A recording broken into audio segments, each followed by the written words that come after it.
You're sitting at your desk. You get an email while you're doing something else. Something real. It says, "Quick question." You stop what you're doing. The subject line is vague, not unclear. Just incomplete. Like it was written by someone who didn't want to commit to why they were bothering you. You open it immediately. Not because it's urgent. Because unopened emails feel like they can testify.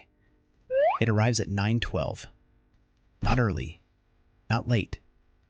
Late enough that responding fast looks like you weren't working. Early enough that responding slow looks like you're difficult. You are already losing. It starts with, "Hey." This does not mean friendly. This means, "I'm about to ask you for something, but I don't want it to feel like asking." It's longer than you expected. There is no question mark. There are a lot of sentences that end like this, which suggests urgency without requesting anything. There is history, context, a recap of decisions you were not present for but are now expected to understand. You scroll up to see who else is copied. 5 people, all senior to you, all silent.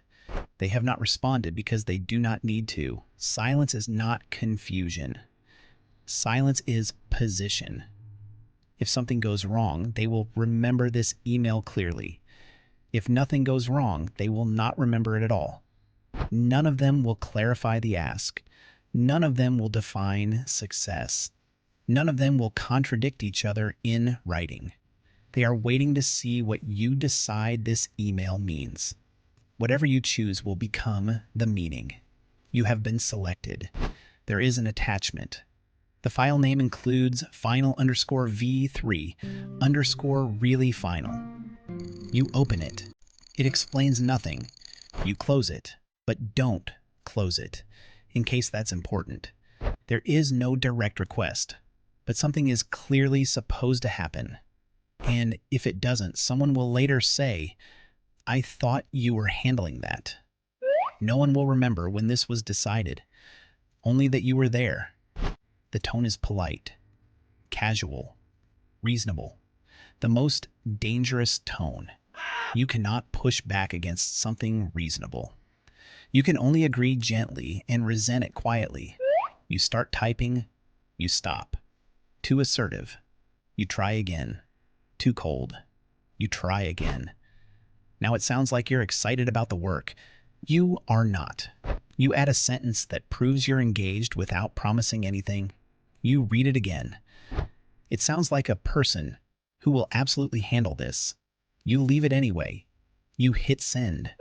Immediately, you see a typo, a sentence that could be interpreted, a tone that feels wrong. You stare at the screen. You consider correcting it. You don't. Corrections create threads.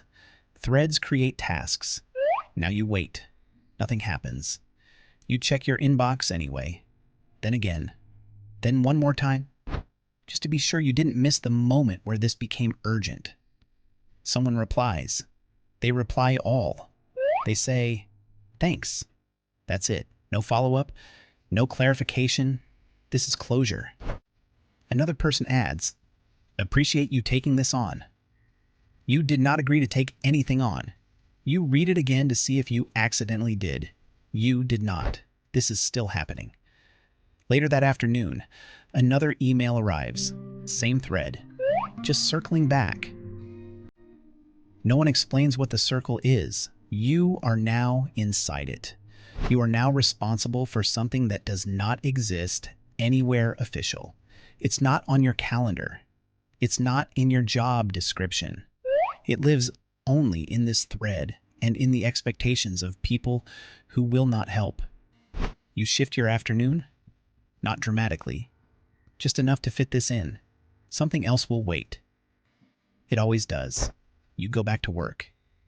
You are slightly behind. Not enough to justify mentioning. Enough to stay late. No one will notice. The email will say you were helpful. Nothing was assigned. You volunteered by replying. This is normal.